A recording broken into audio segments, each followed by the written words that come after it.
पिछड़े वर्गों को केवल जो उनकी संख्या का सेंसस कांग्रेस ने दिया था वो तक जारी करने से इनकार कर रही है। और एक और पहलू, देश की भूभागीय अखंडता पर लगातार हमला बोला जा रहा है। चीन ने जबरन भारत माता की सरजमी पर लद्दाख में 1 साल से ज्यादा से कब्जा कर रखा है। अरुणाचल की सीमाओं पर अतिक्रमण कर चीन आए दिन नए ठिकाने बना रहा है, नए गांव बना रहा है।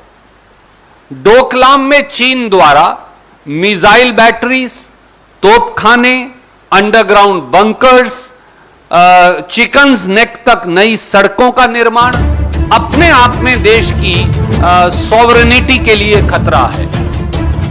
पर मोदी सरकार चीन को हमारी सरजमी से खदेड़ने की बजाय पूरी तरह से मौन है और असक्षम साबित हुई है।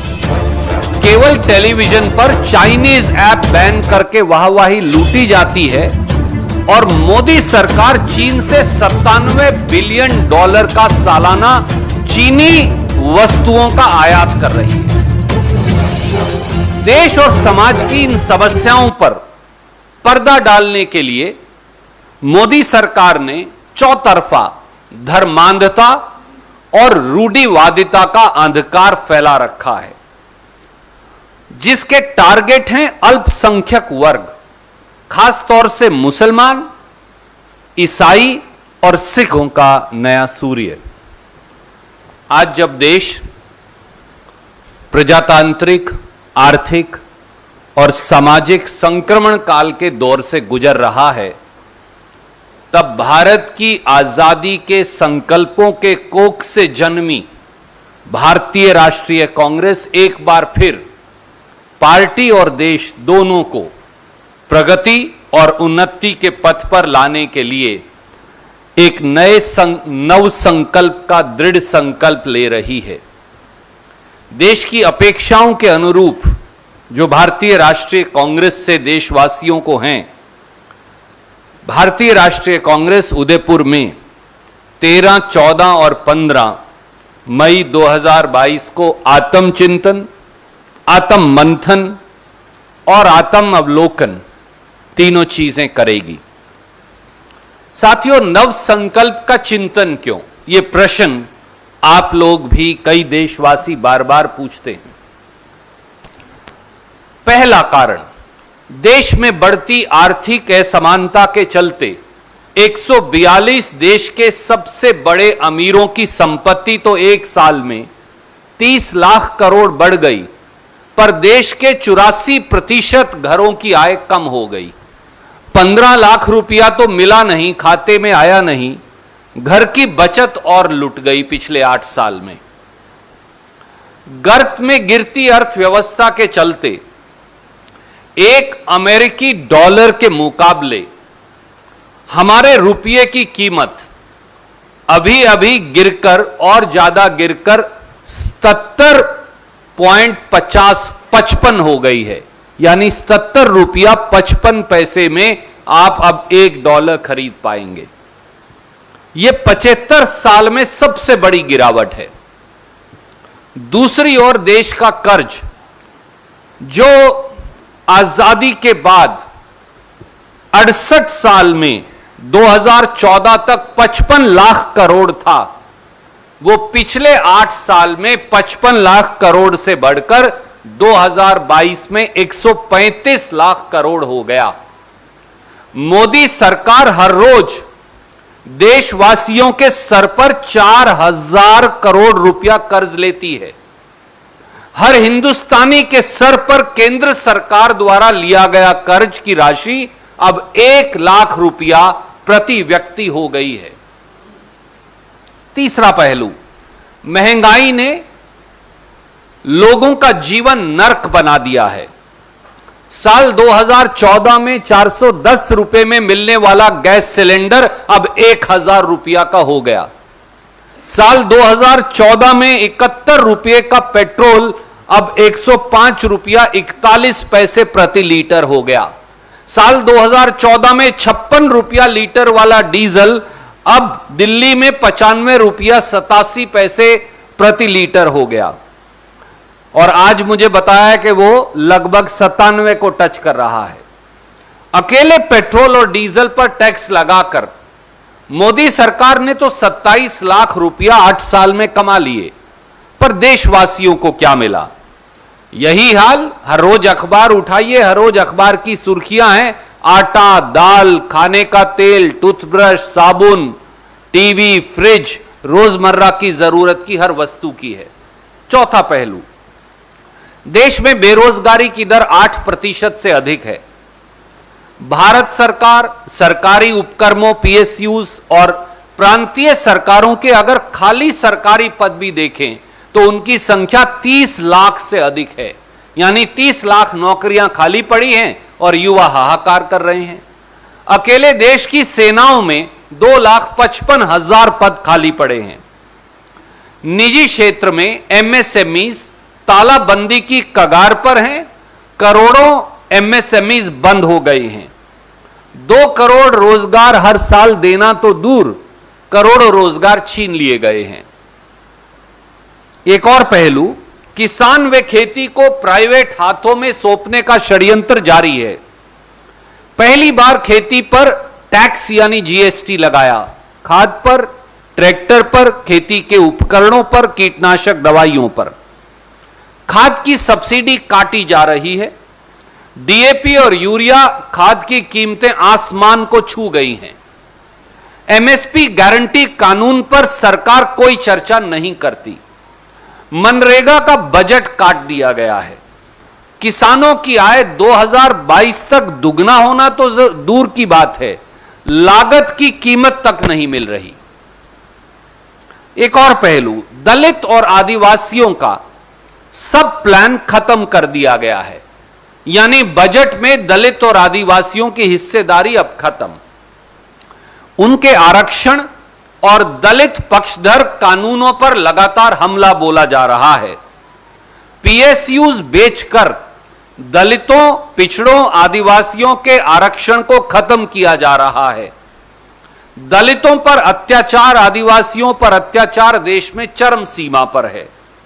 यहां तक कि दलित कल्याण को जो टारगेटेड केंद्र स्कीम्स हैं वो कुल बजट का मात्र 4.4% रह गई हैं।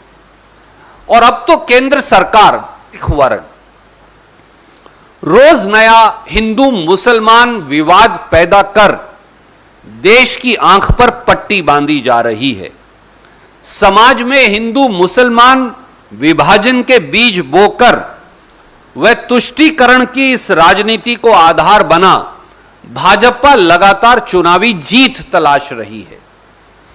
चुनाव में अब तरक्की, विकास, सड़क, स्कूल, शिक्षा, अस्पताल, उद्योग, रोजगार, व्यापार, खेती, बढ़ोतरी ये मुद्दे नहीं रह गए हैं। भाजपा प्रायोजित मुद्दे हैं शमशान और कब्रिस्तान, बुलडोजर, लाउड स्पीकर, गर्मी निकालना, मंदिर बनाम मस्जिद बनाम गिरजाघर बनाम गुरुद्वारा, सड़कों के नाम बदलना, खाने और पहनने के नाम पर समाज में विभाजन पैदा करना। दुर्भाग्य यह भी है और मुझे यह कहने में हिचकिचाहट नहीं कि नफरत की इस खेती को परोसने में भारतीय जनता पार्टी ने मीडिया के एक वर्ग को भी शामिल कर लिया है। देश और देशवासियों के सामने यही सबसे बड़ी चुनौती है। क्या देश ऐसे चल सकता है? क्या देश ऐसे तरक्की कर सकता है? क्या देश ऐसे आगे बढ़ सकता है? क्या भविष्य के भारत का निर्माण धार्मिक बंटवारे, आर्थिक भेदभाव और जातिगत बंटवारे के आधार पर होगा? क्या ये गांधी, नेहरू, पटेल, बोस, तिलक, अंबेडकर, मौलाना आजाद, राजेंद्र प्रसाद, भगत सिंह, बिस्मिल, अशफाकुल्ला खान और करोड़ों स्वतंत्रता सेनानियों का भारत हो सकता है? यह सवाल आज देश के सामने है। और जब देश इतनी गहरी वेदनाओं से गुजर रहा है तो स्वाभाविक है कि कांग्रेस पार्टी देश की चिंताओं के प्रति और अपने दायित्वों का निर्वहन करे और उनका समाधान करने के लिए प्रतिबद्ध हो। हम जानते हैं कि हमें देश की आकांक्षाओं के स्वरूप अपनी संगठनात्मक क्षमता और अपनी संगठनात्मक कमजोरी दोनों को तरमीम करने की आवश्यकता है। अपनी दक्षता, अपनी कार्यकुशलता, अपनी शैली, हमें न सिर्फ उसका मूल्यांकन करना होगा, परंतु वर्तमान चुनौतियों और परिस्थितियों के अनुरूप उसमें बदलाव भी करना होगा। इसी के दृष्टिगत हमने राजस्थान प्रांत में उदयपुर में इस चिंतन शिविर का आयोजन किया है। यह भी सच है कि भाजपा सरकार द्वारा निर्मित जो नफरत का माहौल है, उससे विकास और भाईचारे पर, देश की अर्थव्यवस्था पर, देश की बहबूदी और तरक्की पर, देश के रोजगार और उद्योग पर बुलडोजर चलाया जा रहा है और देश को पिछड़ेपन के अंधकार में धकेलने वाली परिस्थितियां पैदा की जा रही हैं। इसीलिए हमने भिन्न भिन्न विषयों को चुना है। ये सारे समूह इन्होंने मुख्य बिंदुओं पर मंथन किया है। 3 दिन इन समूहों में इन सारे विषयों पर, जिनकी चर्चा मैं आपसे कर चुका, मंत्रणा होगी और उसका जो निचोड़ निकलेगा उसे सम्मानित कांग्रेस अध्यक्ष और कांग्रेस कार्य समिति के अनुमोदन के लिए रखा जाएगा और उसके बाद उदयपुर डिक्लेरेशन जो है उसको ये सारे 430 चिंतक सर्वसम्मति से एडॉप्ट करेंगे। जो ये निष्कर्ष निकलेगा, हमें विश्वास है कि ये भारतीय राष्ट्रीय कांग्रेस को न केवल सिर्फ वर्तमान परिस्थितियों से निपटने, अपितु देश को भी भारत के एक गौरवशाली भविष्य का निर्माण करने में मदद करेगा। यह इस चिंतन शिविर का सार है जो आप कई दिन से पूछते हैं।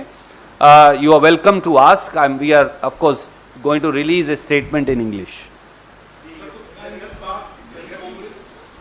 Sir, I will go to him and then I will come to you. Both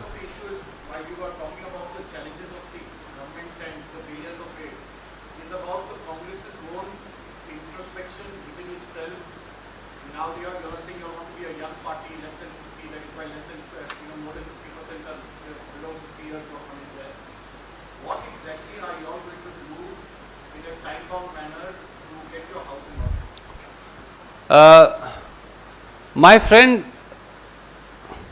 challenges before the nation are challenges before each one of us.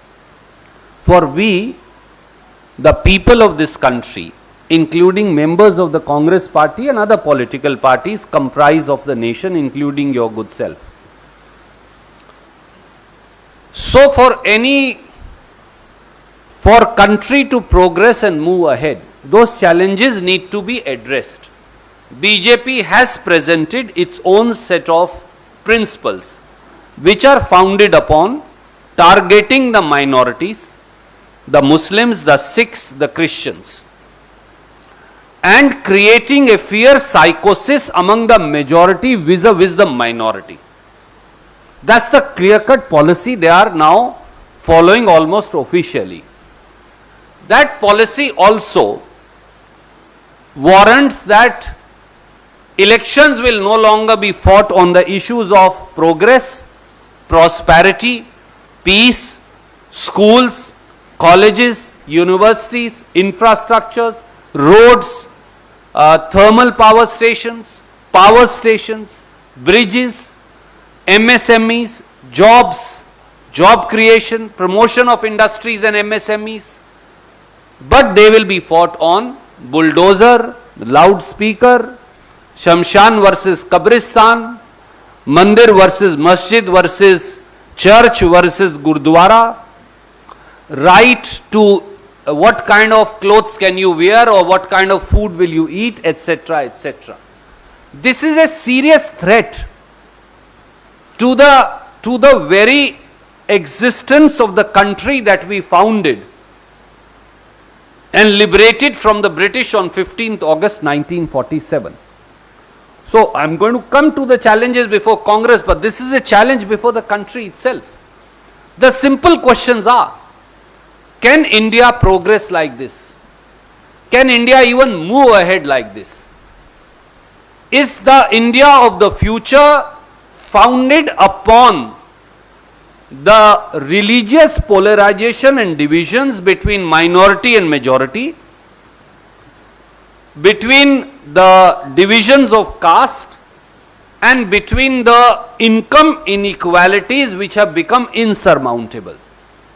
Can India of the future, is this the India of Gandhi, Nehru, Patel, Bose, Ambedkar, Bismil, Bhagat Singh, Tilak, and crores of other freedom fighters?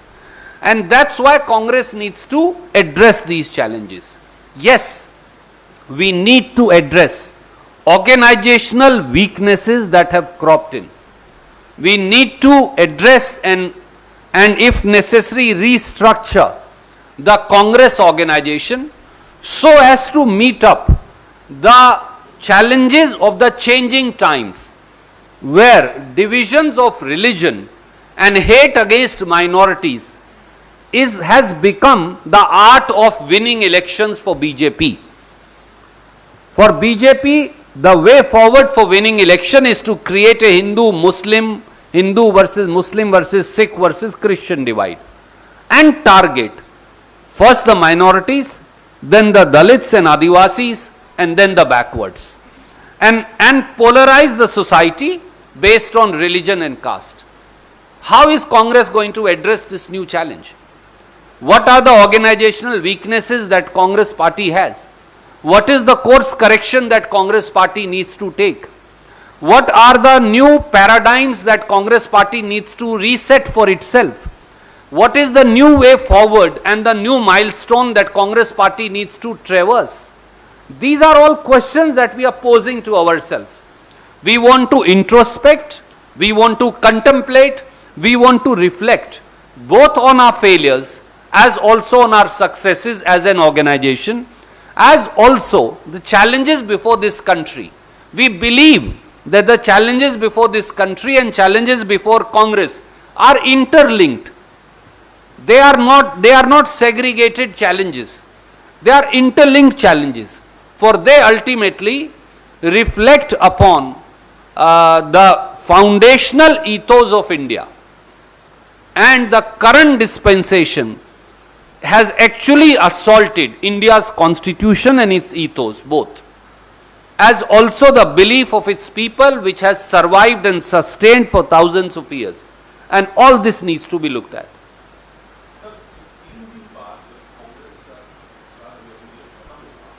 Yes, sir.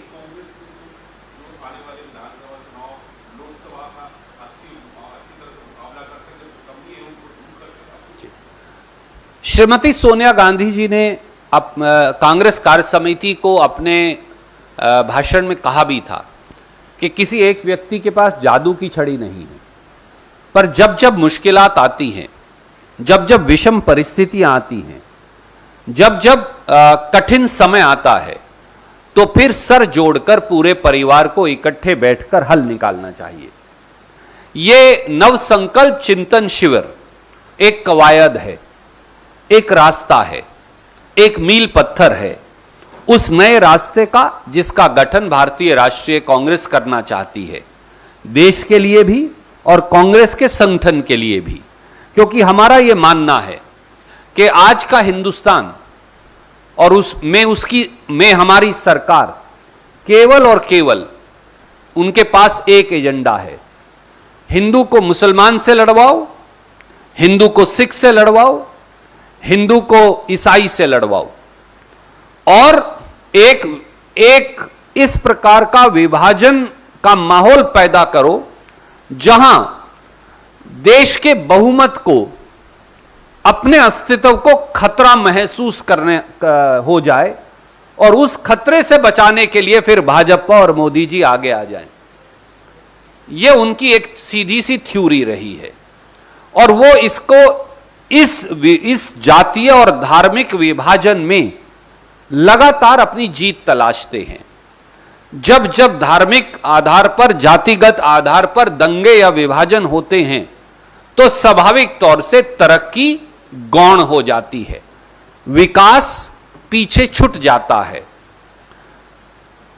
School, college, विश्वविद्यालय, बिजली घर, सड़क, पुल, शिक्षा, रोजगार, खेती, बहबूदी, ये कहीं ना कहीं कूड़ेदान में डाल दिए जाते हैं और सरकार अपनी जवाबदेही से बच जाती है। कांग्रेस में भी संगठनात्मक कमजोरियां हैं, हमें भी अपने आप को बदलने की आवश्यकता है। सोनिया जी, राहुल जी ने एक से अधिक बार यह कहा है। हमारा यह मानना है कि दोनों चुनौतियां कहीं ना कहीं एक दूसरे से मिली हैं और इन सब पर हम आत्मचिंतन भी करेंगे, आत्म मंथन भी करेंगे और आत्म अवलोकन भी करेंगे। I come to you sir, I am waiting for him to.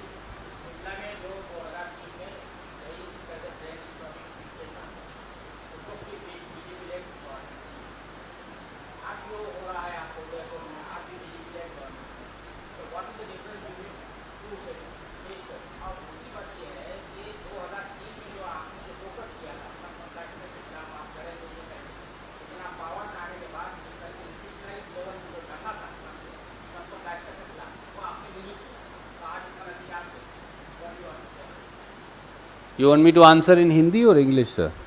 Okay, okay. दो परिस्थितियां आदरणीय मित्र एक जैसी नहीं होती। हर परिस्थिति, हर चुनौती, हर दिन, हर समय अलग है। इसलिए जब हमने शिमला में चिंतन शिविर किया तो एक तरह की चुनौतियां देश के सामने थी, कांग्रेस के सामने भी थी। आज एक भिन्न किस्म की चुनौतियां हैं और बदलते समय के अनुरूप हम अपना स्वरूप बदल रहे हैं। कांग्रेस अपने सिद्धांत कभी नहीं त्यागेगी। कांग्रेस इस देश के प्रति अपनी कमिटमेंट, राष्ट्र धर्म की अनुपालना का रास्ता कभी नहीं त्यागेगी। कुर्बानी का हमारी परिपाटी हम कभी नहीं त्यागेंगे। देश में सर्वधर्म संभाव रहे, इस भावना को हम कभी नहीं त्यागेंगे। पर आज देश में विषम परिस्थितियां हैं। आप देखिए, एक तरफ तो $1 के मुकाबले में रुपया 70 रुपया 56 पैसे हो गया। पर देश क्या बात कर रहा है, आप टेलीविजन खोलकर देखिए। अमुक जगह 2 मुसलमान और 2 हिंदुओं में झगड़ा हो गया। अमुक जगह, अमुक चौराहे पर हिंदुओं ने एक झंडा लगा दिया, मुसलमानों ने एक झंडा लगा दिया, सिखों ने एक और झंडा लगा दिया। मैं आपसे ये पूछता हूं, भारत के झंडे के साथ साथ ये सारे झंडे एक ही चौराहे पर क्यों नहीं लग सकते? और जब हम झंडों पर लड़ते रहेंगे और हिंदू और मुसलमान का जहर इस देश में फैलाती रहेगी सरकारें, तो देश तरक्की कैसे करेगा? देश के नौजवानों को रोजगार कौन देगा? देश में गैस सिलेंडर की कीमत कौन कम करेगा? देश में आटे की कीमत कौन कम करेगा? देश में दाल की कीमत कम कौन करेगा? देश में गरीब की रोटी ना छिन जाए ये कौन सुनिश्चित करेगा? देश में लघु छोटे सूक्ष्म उद्योग लगें और बढ़ें, बजाय उनके तालाबंदी लग जाए, ये कौन करेगा? देश में नए स्कूल, विश्वविद्यालय, पुल, फैक्ट्रियां लगें, जो इन मॉडर्न हिंदुस्तान के मंदिर हैं, वो कौन सुनिश्चित करेगा? और इसीलिए ये चुनौतियां बिल्कुल नई हैं, क्योंकि ये चुनौतियां सरकार प्रायोजित हैं, भाजपा प्रायोजित हैं। और उस विषैले वातावरण में कहीं ना कहीं जाने और अनजाने में मीडिया के साथी भी प्रभावित हो गए हैं। Yes sir.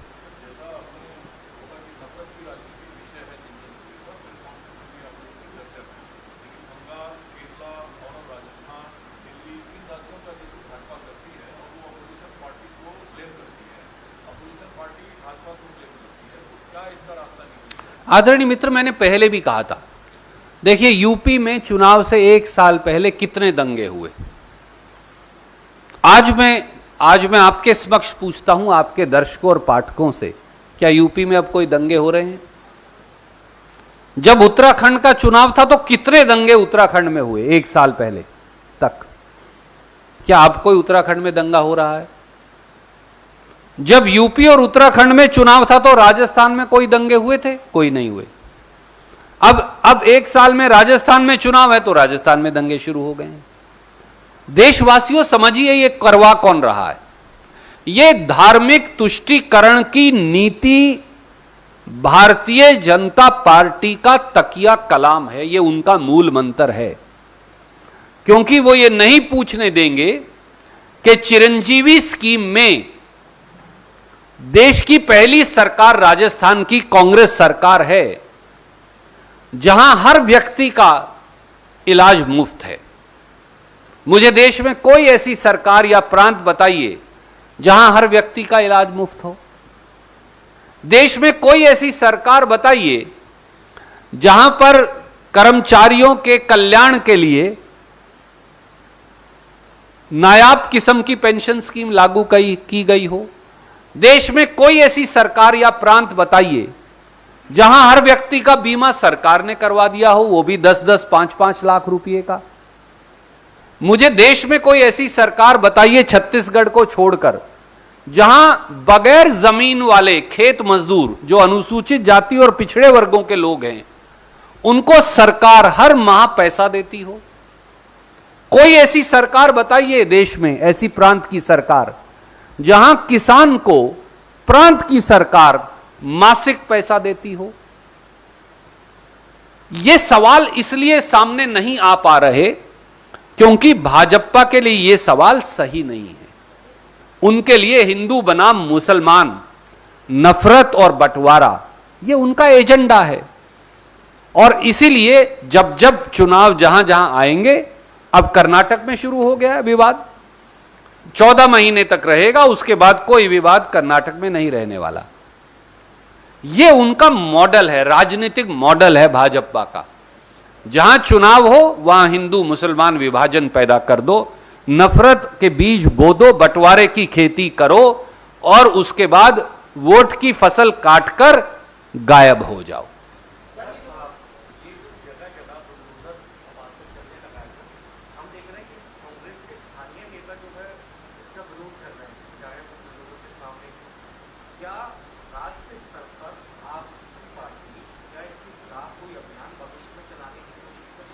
आदरणीय मित्र, हमने कई बार कहा इस देश में कानून और संविधान का शासन है।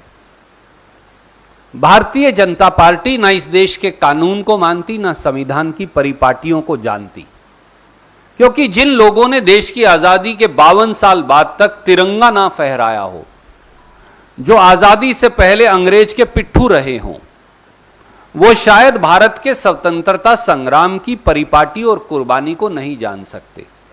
इसलिए आज वो उसी संविधान को कुचलने में लगे हैं। ये बुलडोजर व्यक्तियों पर नहीं चलाया जा रहा। कहीं कानून की अनुपालना हो तो कोई दिक्कत नहीं, परंतु ये बुलडोजर इस देश के संविधान पर चलाया जा रहा है, इस देश के गरीब पर चलाया जा रहा है। क्या आपने सुना है कि किसी अमीर के राजमहल पर मोदी सरकार या भाजपा ने कभी बुलडोजर चलाया हो? बुलडोजर झोपड़ियों पर ही क्यों चलाया जाता है?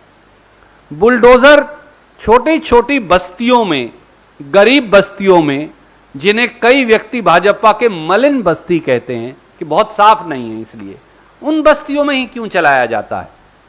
क्या आपने बुलडोजर कभी बड़े बड़े जो फार्म हाउस गैर कानूनी तरीके से बने हुए हैं उन पर भाजपा को बुलडोजर चलाते देखा है? क्योंकि वो तो उन 142 देश के सबसे बड़े अमीरों के मित्र हैं जिनकी संपत्ति एक साल में 30 लाख करोड़ बढ़ गई। वो आपके या मेरे या उन 84% देशवासियों के मित्र नहीं, जिनकी आय और तनख्वाहें दोनों घट गई। ये वास्तविकता है। सर, राहुल गांधी जी की क्या भूमिका है इस पूरे चिंतन शिविर में और उनका क्या कार्यक्रम है? श्री राहुल गांधी का मार्गदर्शन, उनके विचार और सोच, निर्भीकता और निडरता, उनकी निष्पक्षता इस चिंतन शिविर में एक प्रेरणादायी स्रोत है और रहेगी। मुझे यह विश्वास है कि वो भिन्न भिन्न ग्रुप्स के अंदर जाकर, समूहों के अंदर जाकर अलग अलग विषयों पर अपनी राय देंगे और जो चर्चा है उसको परिणाम तक ले जाने में एक निर्णायक भूमिका निभाएंगे। Ma'am, I will come to you sir.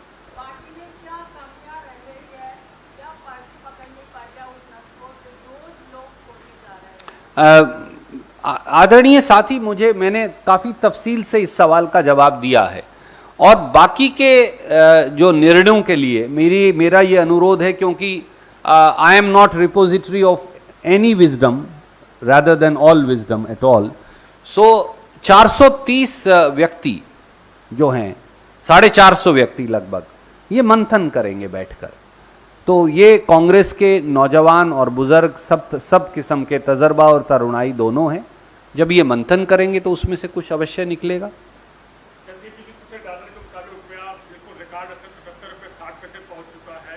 Bharat की अगर आयात की बात करें, कैपिटल गुड्स की बात करें, कच्चे तेल की बात करें, उर्वरक की बात करें, बहुत हद तक आयात पर निर्भर है।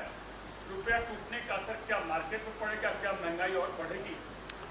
बेदम अर्थव्यवस्था ने भारत की प्राइम करेंसी, जिसका सम्मान पूरी दुनिया में होता है, रुपये को बेदम बना दिया है। गिरता रुपया मोदी सरकार की साख की तरह है जो गिरती जा रही है। $1 के मुकाबले रुपया 77.56 हो जाना, 77 सब 77 को अंग्रेजी में कहते हैं, हिंदी में 77 कहते हैं। वो थोड़ा हरियाणा में से है ना, हम तो खड़ी बोली में बोलते हैं। ₹77.56 हो गया है। मुझे लेट मी कोर्स करेक्ट। ये अपने आप में ये 75 साल में सबसे बड़ी रुपये पे गिरावट है। जो 75 साल में नहीं हुआ वो मोदी जी हर रोज कर दिखा रहे हैं। 2 हफ्ते पहले तक रुपया 76 था $1 के मुकाबले, जो 75 साल में अधिक था। फिर 76.5 के करीब हुआ, वो भी 75 साल में सबसे बड़ी गिरावट थी। फिर 77 हुआ, वो भी सबसे बड़ी गिरावट थी। फिर 77 रुपये 30-40 पैसे हुआ, वो भी सबसे बड़ी गिरावट थी। और आज तो 77 रुपया 56 पैसे हो गया। इस प्रकार से तो वो भारतीय जनता पार्टी के मार्गदर्शक मंडल की आखिरी उम्र को भी पार कर जाएगा बहुत जल्दी। प्रधानमंत्री की आयु को तो पार कर चुका है, अगर मैं उन्हीं के शब्द इस्तेमाल करूं सरदार मनमोहन सिंह जी के लिए। हिंदुस्तान से पैसा बाहर जा रहा है, विदेशी निवेशक अपना पैसा बाहर ले जा रहे हैं, हिंदुस्तानी देश छोड़कर जा रहे हैं। जो हिंदुस्तानी निवेशक हैं वो भी अपना पैसा देश से बाहर ले जा रहे हैं। जो विदेशी मुद्रा है उसका भंडार लगातार गिर रहा है। देश में पॉलिसी पैरालिसिस है, परंतु शासक जो हैं, हुक्मरान जो हैं, प्रधानमंत्री और वित्त मंत्री पूरी तरह से मौन धारण किए हैं। इसे कहते हैं कि जब रोम जल रहा था तो नीरो बांसुरी बजा रहा था। उनसे सवाल पूछो तो वो कहेंगे सब चंगासी।